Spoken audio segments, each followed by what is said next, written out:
What if everything you've built, the portfolio, the income, and the flexibility it gives your family disappeared a decade after you're gone? Not because the market crashed, but because you were the only one who understood how it all worked. That's the reality for most first-generation wealth. There's no one behind you trained to take the seat. I'm Christopher Nelson. I run my own microfamily office, and now I teach first-generation millionaires how to manage, protect, and pass down their wealth. In this video, we're focused on the last one, passing it down. And by the end, you'll know the 3 shifts that make your wealth outlive you. But first, let me show you why this is the risk that almost no one prepares for. The uncomfortable truth about first-generation wealth is that it rarely survives the handoff. Not because the investments were bad, but because everything that made the wealth work, the strategy, the reasoning, the relationships, the plan for what happens next, lives in one place, your head. In the tech world, we have a name for that, a single point of failure. One component that, if it goes down, takes the whole system with it. Right now, you are the single point of failure in your own wealth. The ultra wealthy solved this a century ago. Look at the Rockefellers. They built a family office around their wealth back in 1882, and it still operates today over 140 years later. They did not leave their heirs a pile of assets. They built a business, one designed to outlast the person who started it. A portfolio ends with the person who built it. A business gets handed to the next person who runs it. So let's make sure this never happens to you, starting with the first shift that you need to make. The first shift is moving the wealth out of your head and into a set of rules that the family can actually run. In a family office, this is called governance. And I know the word sounds like something that belongs to billionaires with a boardroom, but when you strip away the intimidation, it just answers 3 plain questions. Who has the authority to make a decision? How do these decisions actually get made? And what are the rules of the road when you're not there to weigh in? Picture the alternative. You're gone and your spouse or kids are suddenly handed a complex machine with no manual. Every choice becomes a guess. Well-meaning people under stress making permanent decisions about something they were never taught to operate. That's not how inheritance should work.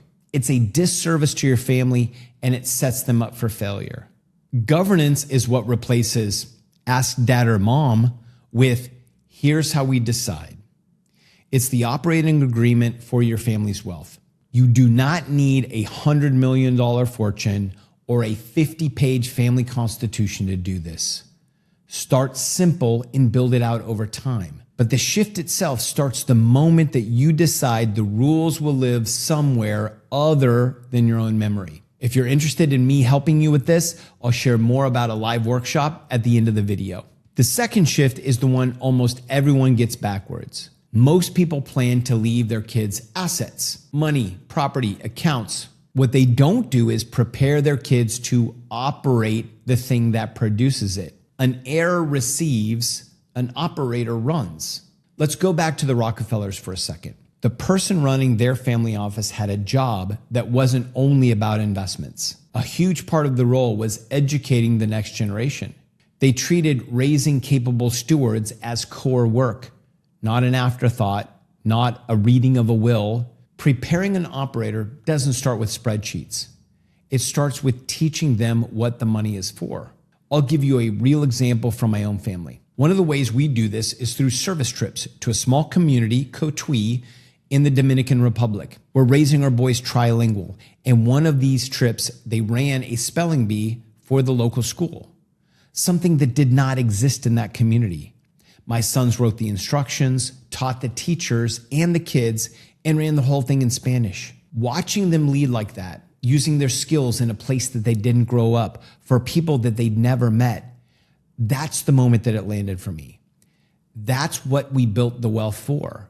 And that's how you begin raising somebody who can carry it. Values first, mechanics second. Now, your successor may not be a child. It might be your spouse or a nephew. It may be one kid and not the others.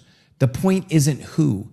The point is that somebody right now should be learning to run this while you're still here to teach them. Because the worst time to learn how the business works is the day that you inherit it. The third shift is what makes the first two last. You write the thinking down. In every family office, two documents carry the philosophy.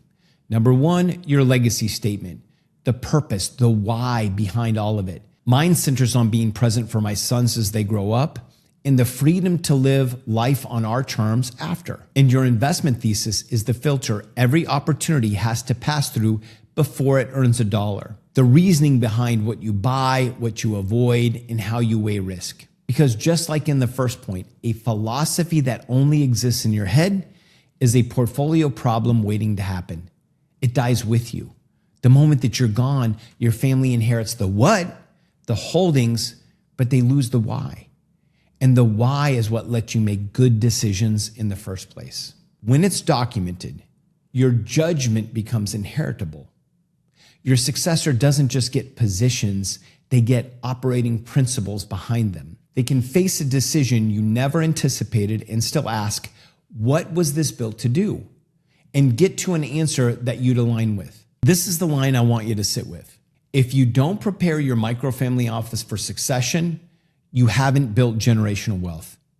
You've just been a good moneymaker. Now, I know what some of you are thinking.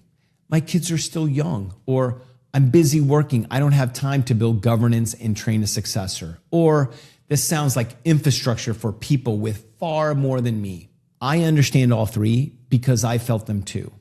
So let me be straight with you. The goal here is not to add a second job or turn your dining room into a boardroom. You don't need employees and you don't need $100 million.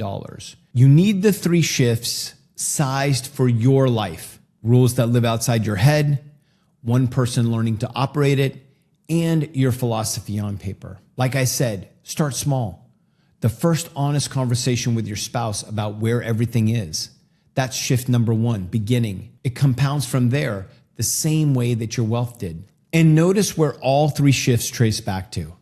The foundation of passing wealth down is the same foundation you used to build it in the first place. A clear legacy statement, a written down investment thesis. Get those right, and succession stops being a someday problem and becomes something that you're already building towards. That's exactly what we start with in our live workshop. It's a 2-hour hands-on deep dive into the architect phase of your microfamily office. You're going to walk away with a legacy statement, an investment thesis, and a portfolio structure built around your goals.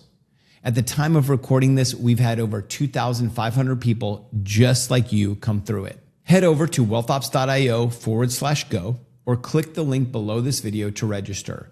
Our next workshop is likely in just a few days. And after you sign up, watch the video I'll put here on the microfamily office model. Let's keep building.